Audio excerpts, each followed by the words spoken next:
오늘 이 5장의 말씀은 우리가 지난주에 4장을 했잖아요. 사실상 4장과 5장은 어떻게 보면 같은 내용입니다.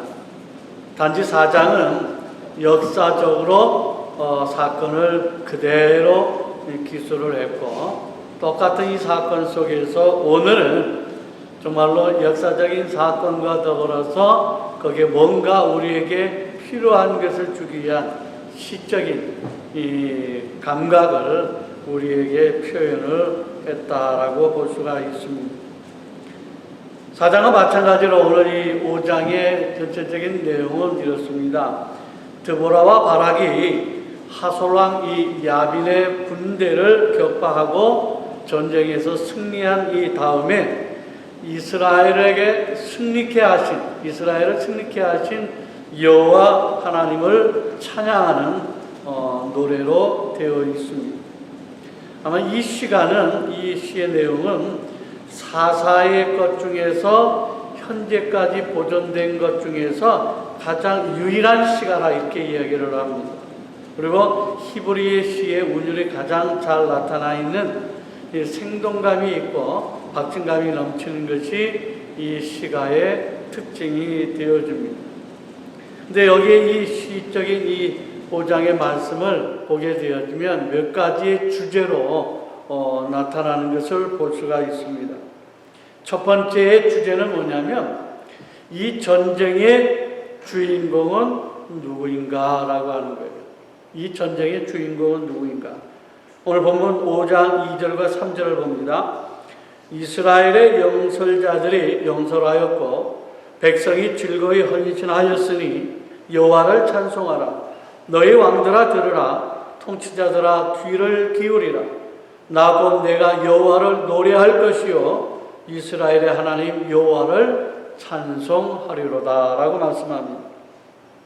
여러분, 이 5장에 나타나는 앞에 이 3분의 1 가량의 내용이 무엇이냐면 이 모든 전쟁에 참여하신 분은 하나님이시고 승리를 가지고 오신 분도 바로 이 하나님이시다라고 이야기를 하고 있습니다. 그러면 마땅히 하나님 앞에 영광을 돌리는 것이 옳다는 이 찬양의 내용으로 나오고 있습니다. 그러면 여러분들, 실제 이 전쟁에서 나가서 싸운 사람이 누굽니까?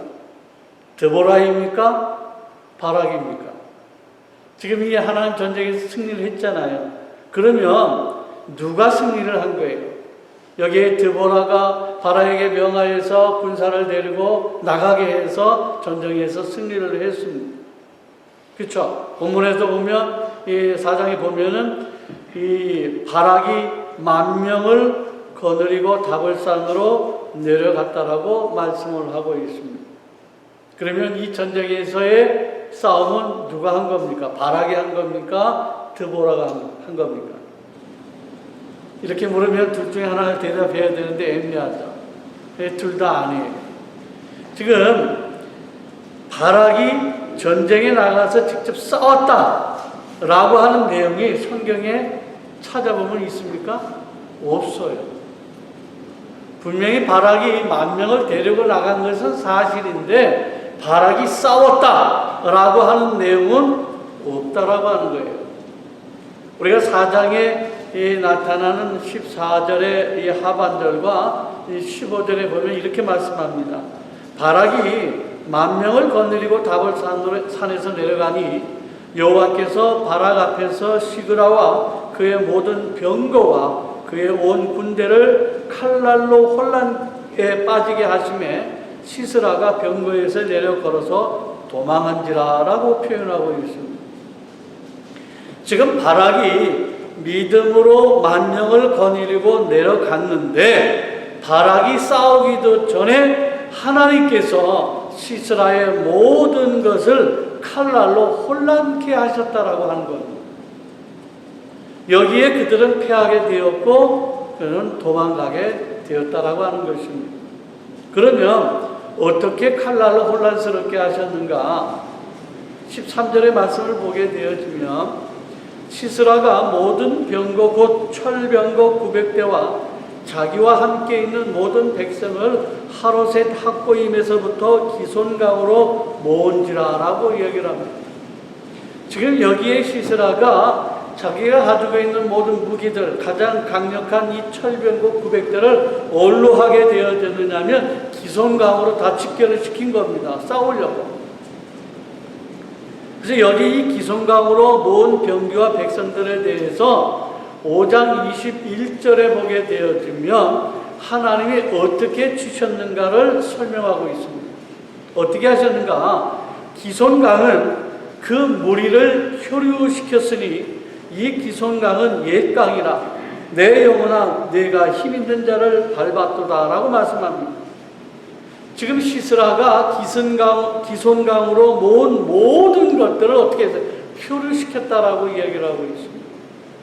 실상 이 시스라가 모든 철병가와 이 백성들을 기손강으로 모을 때의 때는 언제였느냐면은 우기가 아닌 건기의 때였었어요. 건기라고 하는 것은 비가 오지는 않잖아요. 그런데 5장 4절의 말씀 보면 뭐라고 표현하고 있느냐면 여호와여 주께서 세일에서부터 나오시고 에돔 들에서부터 진행하실 때에 땅이 진동하고 하늘이 물을 내리고 구름도 물을 내렸나이다 라고 말씀을 합니다. 지금 하나님께서 비가 오지 아니하는 건기 때인데 기손강에 갑자기 물을 내리게 하여서 기손강에 있던 이 철병거들을 다 어떻게 표류하게 만드셨다라고 하는 겁니다. 지금 이 드보라나 바락이 나가서 직접 싸운 것은 전혀 표현하고 있지를 않다라고 하는 거예요. 누가 하셨는가? 하나님이 하셨다라고 하는 거예요. 그래서 이스라엘 백성들이 이 전쟁에서 싸운 것은 아무것도 없다라고 하는 거예요.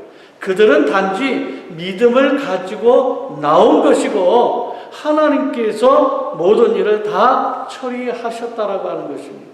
그러기에 이 모든 전쟁은 분명 하나님이 하신 것임을 말씀하고 있다라고 하는 것입니다. 그리고 바락은 남아있는 병거와 이 군대를 추격해서 한 사람도 남은 자가 없게 했습니다. 오직 시스라만이 도망을 하였지만은 여기에도 하나님이 미리 준비하여 놓으신 이 야훼를 통해서 시스라를 이 말뚝에 박아서 죽이게 한다라고 하는 것입니다. 그래서 오늘 이 전반적인 내용은 뭐냐면 다른 장면에서 이 한 명의 사사가 등장하는데 여기에는 이 세 명의 사사가 등장을 합니다. 드보라가 등장을 하고 바락이 등장을 하고 마지막에 야엘이 등장을 합니다. 그런데 이 세 명의 사사가 등장을 했지만 이 전쟁에서의 승리의 요소는 이들이 아니라 이들을 쓰시고 준비하시는 하나님의 손에 있음을 우리에게 말씀하고 있다라고 하는 것입니다. 그래서 하나님이 역사하신다라고 하는 것입니다. 단지 이 사사들과 백성들은 믿음을 가지고 하나님의 명령에 의해서 나간 것밖에 없는 거예요. 그래서 하나님께서 당신의 전쟁을 위해서 사람들을 준비해 놓으셨고 그들을 적절하게 쓰셔서 이스라엘의 승리를 가져오게 하셨다라고 하는 말씀이 되어지는 겁니다. 그러기에 오늘 이 말씀은 뭐냐면 전쟁이라고 하는 것은 사람에게 있는 것이 아니다라고 하는 거예요. 왜 이 말씀을 얘기하느냐면 우리는 보통 우리가 싸워서 우리가 노력해서 이 땅의 것들을 얻는다라고 이야기를 합니다. 다시 말해서 내가 노력한 만큼 내가 얻는다라고 생각을 합니다. 그런데 하나님은 아니라고 하는 거예요. 하나님은 이 모든 것은 내가 너에게 주는 것이다라고 하는 거예요. 모든 것은 내가 너에게 주는 것이다. 우리가 온전히 하나님을 사랑하기만 한다면 이 땅에 필요한 모든 것들을 주실 것인데 이는 늦은 비와 이른 비를 적절하게 적당하게 우리에게 내려주신다라고 하는 거예요. 하나님께서 우리의 삶을 어떻게 인도하시는가?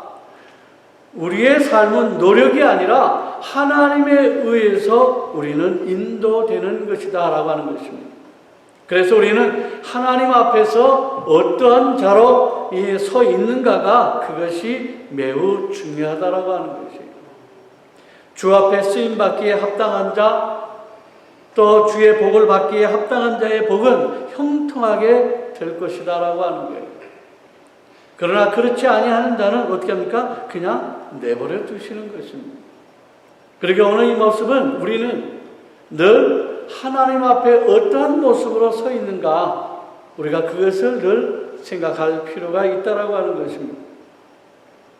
두 번째의 주제는 뭐냐면, 오늘 이제 이 전반부의 이 내용이 끝나면서 후반부에 가서는 어떤 것으로 얘기를 하느냐면, 전쟁에 참여한 자, 그 다음에 전쟁에 참여하지 않는 자 두 부류로 나누고 있다라고 하는 겁니다. 전쟁에 참여한 자와 전쟁에 참여하지 않는 자에 대한 부류. 다시 말해서 전쟁에 참여한 자에게는 복을 주시고 참여하지 않는 자에게는 저주하시는 내용으로 이야기를 하고 있습니다. 그러면 전쟁에 참여한 자는 어떤 지파가 이 얘기를 하고 있는가?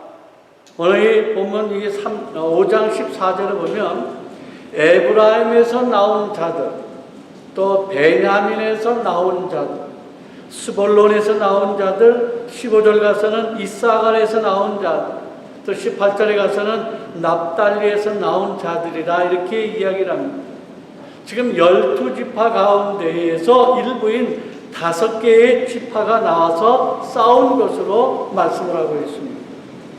그러면 이들에 대해서 어떻게 표현하고 있는가? 18절에 보게 되어지면 스볼론은 죽음을 무릅쓰고 목숨을 아끼지 아니한 백성이요, 납달리도 들의 높은 곳에서 서서 그러하도다라고 얘기를 합니다. 그렇다면 전쟁에 참여한 자들은 자기 목숨을 아끼지 아니하고 나가서 싸운 자들이다, 이렇게 이야기를 할 수가 있는 겁니다. 반면에 나오지 않는 지파들을 봅니다. 16절에 보게 되어지면 내가 양의 우리 가운데서 앉아서 목자의 피리 부는 소리를 들으면 어찌 되겠냐? 르우벤 시냇가에서 큰 결심이 있었다 라고 말씀합니다.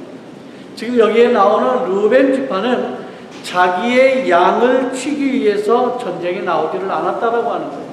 자기의 삶을 위해서, 자기의 삶을 위해서 나오지를 않았다라고 이야기를 합니다. 그리고 17절에 보면 길르앗은 요단강 저쪽에 거주하며 다는 배의 머무림이 어찌 됨이냐? 아셀은 해변에 앉으며 자기 항만에 거주하더라라고 말씀합니다. 다시 말해서 길르앗이나 단이나 아셀은 어떻게 됩니까? 자기들이 추구하는 삶을 위해서 전쟁에 나오지를 않았다라고 말씀하고 있습니다. 그러면서 하나님은 이들에 대해서 어떻게 다루시는가를 소개하고 있습니다. 그래서 5장 23절에 보면 이렇게 말씀합니다. 여호와의 사자의 말씀에 메로스를 저주하라. 너희가 거듭거듭 그 주민들을 저주할 것은 그들이 와서 여호와를 돕지 아니하며 여호와를 도와 용사를 치지 아니함이니라 하시도다라고 말씀합니다. 여기에 메로스를 저주하라고 하는 말씀에 이 메로스는 뭐냐면 전쟁에 참여하지 않은 지파 중에 한 도시를 이야기를 합니다. 이들은 여호와의 전쟁에 참여하지 않았기 때문에 저주한다라고 말씀을 하고 있습니다. 실상 여러분, 이 전쟁에 정말로 이 백성들이 필요해서 하나님께서 그들을 부르셨는가? 저는 아니라고 생각을 합니다. 하나님 혼자서 능히 하실 수가 있습니다. 그런데 왜 그들에게 전쟁에 참여를 요구했는가? 그것은 단지 하나님께서 그들에게 이 전쟁의 승리의 영광을 주기를 위해서 그들을 부르신 거예요. 어차피 전쟁은 그들이 하는 것이 아니라 여호와 하나님께서 하시는 것이거든요.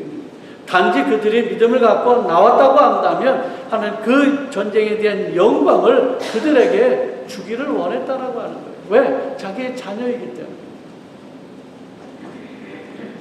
그러면 여기에서 우리가 하나의 생각을 할 필요가 있어요. 그러면 주의 일에 참여하지 않는다고 한다면 하나님의 저주를 받을까라고 하는 거예요. 여러분 생각은 어떻습니까? 지금 분명히 성경에서는 여호와의 일에 참여하지 않는 자를 저주하라고 얘기를 하고 있거든요. 그러면 실상 우리가 주님의 일에 참여하지 않는다고 한다면 저주가 마땅한 것이냐라고 하는 거예요. 여러분 생각은 어떠세요? 굉장히 이 말씀은 어떻게 보면 끔찍하고 무서운 말씀이 되어지는 것입니다. 어떻게 생각을 하십니까? 여러분이 구약에 보게 되어지면 여기에 정확한 말씀이 기록되어 있어요. 어떻게 되고 있느냐면 예레미야 48장 10절에 이렇게 말씀을 합니다.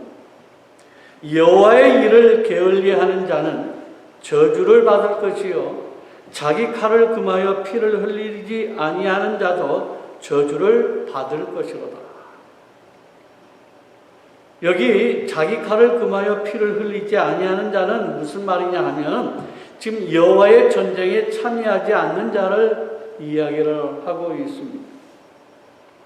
지금 구약에서는 분명하게 여호와의 일에 참여하지 않는 자를 저주하는 것을 마땅하다라고 지금 말씀을 하고 있습니다. 그러면 신약에 오늘날 우리 시대는 신약이 있잖아요. 그러면 신약에 우리가 와서 주의 백성들 가운데에서 여호와의 일에 게을리하는 자가 있을까요? 한번 생각해 보세요. 우리가 신약에 와서 정말로 여호와의 일에, 다시 말해서 주의 백성들이, 하나님의 자녀들이 여호와의 일에 게을리하는 자가 있을까요? 아니면 정말로 저주를 받는 자가 있을까요? 라고 여러분들에게 한번 물어봅니다. 어떻겠어요? 구약에서는 분명 그렇게 말씀을 하고 있어요. 그런데 오늘날 신약에 와서도 그 말씀이 그대로 유효해서 우리에게도 여호와를 찾지 아니하고 여호와의 일에 참여하지 않는 자가 정말로 저주를 받을까라고 하는 겁니다. 어떻게 생각을 하십니까? 저는 분명하게 단호하게 없다라고 이야기하고 싶습니다. 분명히 없습니다. 여러분 다르게 한번 물어볼게요. 믿는 자에게, 하나님의 자녀에게 저주가 있습니까? 없습니까? 없잖아요. 하나님의 자녀에게 있는 것은 뭐예요? 우리 하나님의 영광이에요. 천국을 보장받은 백성이라고 하는 거예요. 그런데 천국을 하나님의 자녀가 되어지는 순간에 천국을 보장을 받았는데 거기에 저주가 게을리한다라고 해서 저주가 있겠느냐라고 하는 거예요. 없다라고 하는 거예요. 그렇다고 한다면 지금 게을리하는 자에게 있어서 저주가 있다라고 하는 말에 대해서 우리가 분명히 이해할 필요가 있는 거예요. 그리고 어떤 뜻으로 지금 우리에게 이 말씀을 하고 있느냐라고 하는 거예요. 저는 오늘 구약에서의 적용은 되었을지 몰라도 신약에 와서 예수 그리스도를 믿고 구원받은 백성에게 있어서는요, 이 말씀이 저주라고 하는 이 단어가 좀 바뀌어야 될 것 같아요. 어떻게? 저는 저주라고 하는 단어보다는 이 책망이라고 하는 단어로 이야기를 하고 싶어요. 책망이라고 하는 단어. 저는 오늘 이 말씀에 대해서 좀 더 깊이 좀 들어가기를 원합니다. 과연 여호와의 일에 게을리하는 자에게 있어서 저주하라고 하는 말씀이 오늘날 우리에게 무엇을 지금 말씀하고 있는지, 또 이 말씀이 왜 우리에게 주셔서 이 말씀을 통해서 교훈을 주기를 원하는지, 이 말씀을 통해서 우리가 어떠한 도전을 받아야 되는지를 알기를 원한다라고 하는 겁니다. 여러분, 이 말씀에 대해서 좋은 예가 어디에 있느냐면 이 마가복음 12장에 나와 있습니다. 마가복음 12장에 보게 되어지면 이 헌금을 드리는 자에 대한 내용이 나옵니다. 헌금을 드리는 내용. 그래서 부자가 나오고 가난한 이 과부가 나옵니다. 여기에 가난한 과부는 2렙돈을 드렸습니다. 오늘날 얘기를 하면 뭐 한 1불 정도라고 이야기를 할 수가 있겠죠. 근데 여기에 대해서 예수님이 뭐라고 말씀을 하시느냐면, 저 가난한 과부가 부자보다 더 많은 돈을 드렸다라고 이야기를 합니다. 그랬더니 제자들이 왜냐라고 묻습니다. 예수님은 대답하시기를, 과부는 자기의 모든 소유, 곧 생활비 전부를 넣었다라고 이야기를 하고 있는 겁니다. 다시 말해서 자기의 목숨을 아끼지 아니하고 다 내어놓은 것으로 말씀을 하고 있습니다. 근데 여기서 중요한 것은요, 그렇다면 부자들이 헌금을 안 했느냐? 아니요, 그거는 아니에요. 지금 부자들이 헌금을 안 했다라고 말씀을 하고 있지는 않아요. 부자도 많이 넣었다라고 이야기를 하고 있습니다. 부자니까. 그래서 책망하는 말씀이 아니다라고 하는 거예요. 다시 말해서 헌금에 참여한 자가 책망을 받는 것이 아니다라고 하는 거예요. 2렙돈을 드린 과부는 이 모든 것을 다 드렸기 때문에 칭찬을 받고, 부자는 드렸는데 책망을 받는가? 이것은 아니다라고 하는 거예요. 여전히 이들은 다 참여를 했습니다. 주의 일에 참여를 했습니다. 다 같이 기뻐하는 대상임은 분명한 것입니다. 그런데 더 기뻐하는 자가 과부라고 얘기를 하고 있는 겁니다. 왜요? 자기의 모든 소유, 생활비 전부를 드렸다라고 하는 것입니다. 여기에 하나님은 그에게 점수를 더 준 것뿐이에요. 그러면 오늘 우리의 삶의 비유를 한다면 어떤 삶이 되어집니까? 오늘 우리는 부자와 같이 주님을 섬길 수가 있습니다. 오늘 예배를 위해서 나온 여러분들이 있습니다. 여러분들은 오늘 예배에 참여하지 않은 자보다 이 나온 자들이 부자와 같은 겁니다. 여전히 하나님의 칭찬을 받는 기쁨의 대상인 것은 분명합니다. 그런데 여기에 대해서 부자에게는 칭찬이 없다라고 하는 거예요. 왜요? 부자는 헌금을 많이 해도, 많이 드려도 자기 생활에 큰 지장이 없다라고 하는 것입니다. 여러분, 오늘 여러분이 주일에 교회에 분명히 나왔습니다. 이 자리에 나왔습니다. 그러면 주일에 이 시간에 교회에 나온 것 때문에 여러분들의 생활에 큰 지장이 있습니까? 한번 생각하시는 거예요. 큰 지장이 없기 때문에 칭찬을 못 받는 거예요. 기쁨의 대상에서 제외되는 것이 아니라 여전히 기쁨의 대상인 것은 분명하지만은 더 큰 칭찬을 받지를 못하는 것이다라고 하는 거예요. 다르게 얘기해서 당연한 모습이다라고 하는 거예요. 그런데 내가 주일에 참여하는 것 때문에 좀 더 큰 희생이 되는 것이 있어요. 헌금을 더 드리는 것 때문에 어려움이 있습니다. 그런데도 불구하고 내가 주일 예배에 참석할 수 있다고 한다면, 더 드릴 수가 있다고 한다면 오늘 2렙돈을 드린 과부와 같은 경우가 되어진다라고 하는 것입니다. 그러기에 남들보다 지금 똑같은 환경 속에서도 주일을 찾는 자가 안 찾는 자보다 더 큰 하나님의 칭찬을 받는다라고 하는 거예요. 어떤 의미에서 지금 어렵고 힘든 과정입니다. 안 나오는 사람 나름대로도 이유가 있을 겁니다. 이해를 합니다. 왜? 지금 이 상황에서 나오는 사람에 대해서 리스크가 있기 때문에 그것을 이해한다라고 하는 거예요. 그래서 온라인으로도 예배를 드리게 한다는 겁니다. 그러나 그럼에도 불구하고 어려움과 힘듦이 있음에도 불구하고 건강에 대한 문제가 리스크가 있음에도 불구하고 찾는 이 시간은 하나님 앞에 더 큰 칭찬을 받는 요소가 되어진다라고 하는 거예요. 왜? 내가 이것 때문에 더 희생을 감수하고 주를 찾는 그런 생활을 하였기 때문에 그렇다라고 하는 거예요.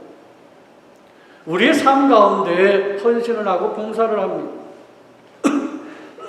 어떤 이들은 더 많은 봉사와 헌신이 있을 수가 있습니다.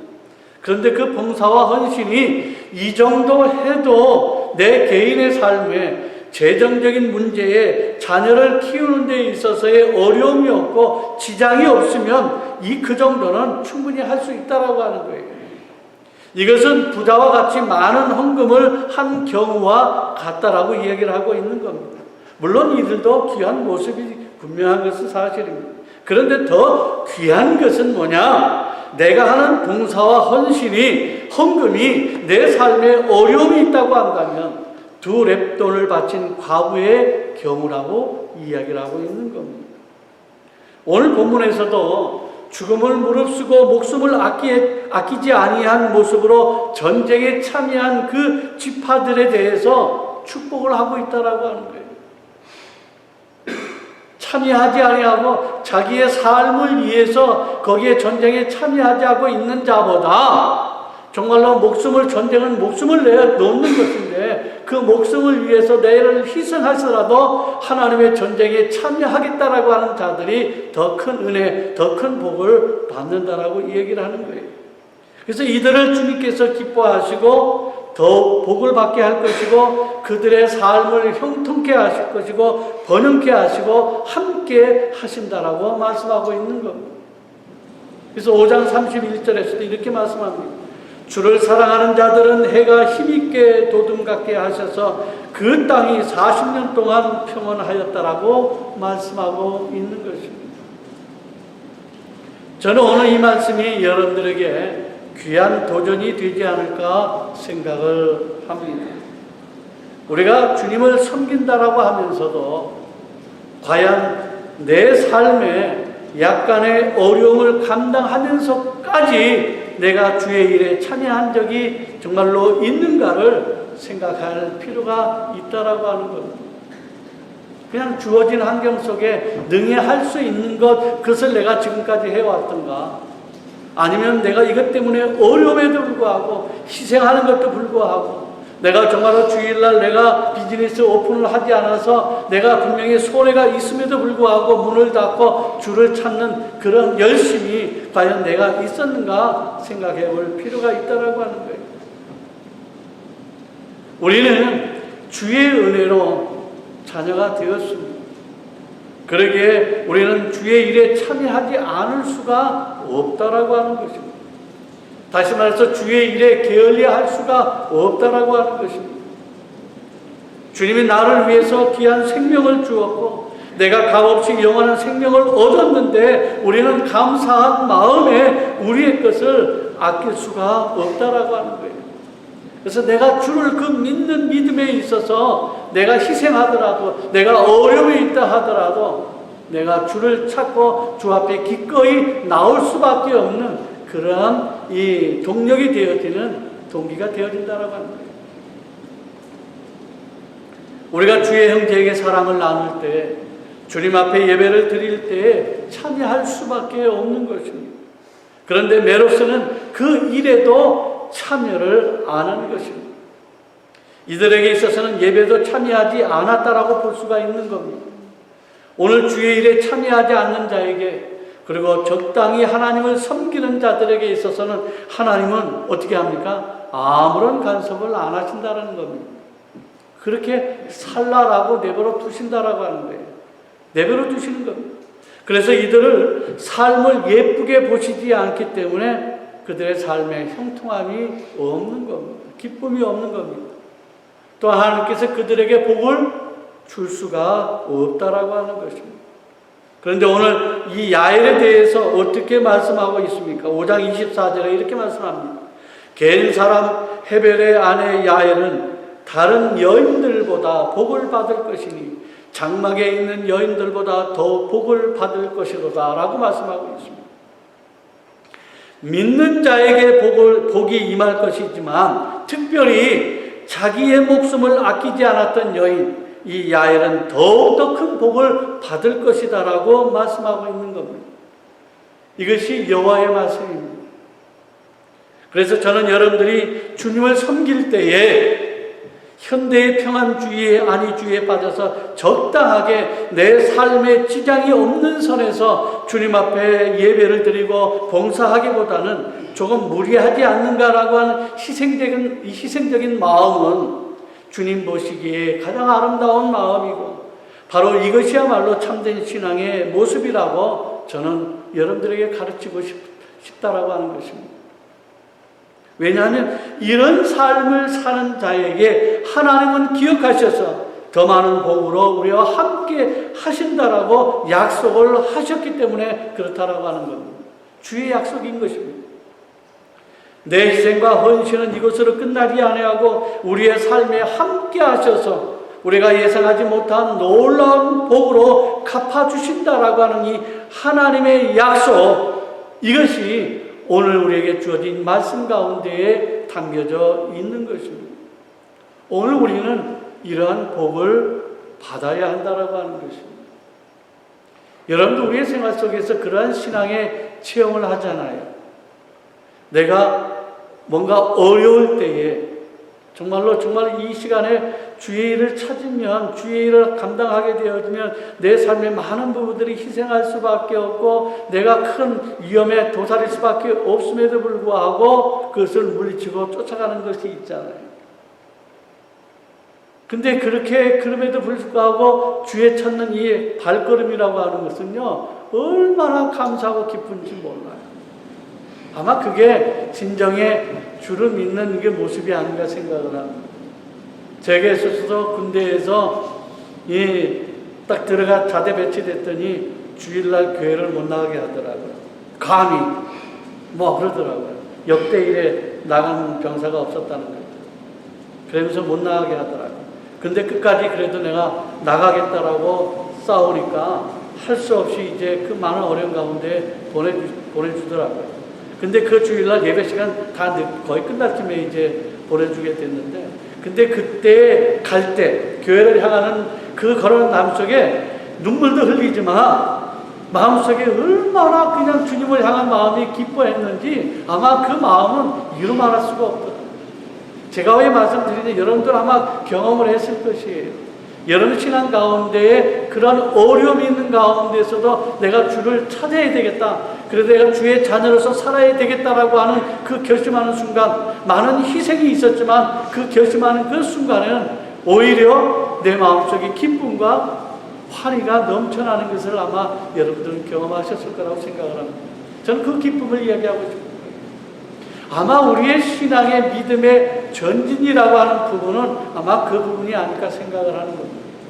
어렵지만, 내가 희생을 하지만, 내가 힘듦에 있음에도 불구하고 끝까지 주의 전을 찾고 주의 일에 감당하고 주의 자녀로서의 모습을 끝까지 이 땅에 드러내기를 원하는 그 모습, 이것이 바로 하나님의 자녀의 귀한 모습이요, 하나님의 칭찬을 받는 아름다운 모습이 아닐까 생각을 하는 겁니다. 오늘 이 말씀 속에서 정말 하나님의 전쟁을 통해서 주님 앞에, 여호와 앞에 참으로 찬양을 드리는 모습 가운데에 하나님께서는 전쟁에 참여한 이들에게 있어서 아름다운 복을 허락하시지만 전쟁에 참여하지 않은 자에게 하나님께서 오히려 책망하시는 이러한 모습을 바라보면서 오늘 이 시간에 다시 한번 우리의 삶을 기억하시고 평안이 있었을 때 했던 이 모습이 아니라 어렵고 힘든 가운데서라도 끝까지 주님을 지키며 주님 앞에 헌신하며 봉사하는 하나님의 자녀로서의 귀한 모습을 끝까지 지키겠다라고 하는 여러분들의 아름다운 신앙을 이 시간에 나타나셔서 참으로 주님 앞에 온전히 영광을 돌리는, 그래서 여러분들의 이 삶 속에 하나님의 은혜가, 하나님의 복이 여러분들의 삶에 더 많이 충만하게 나타나시기를 주 예수 그리스도의 이름으로 간절히 축원을 드립니다. 기도하겠습니다. 아버지 하나님, 은혜와 사랑을 감사를 드립니다. 오늘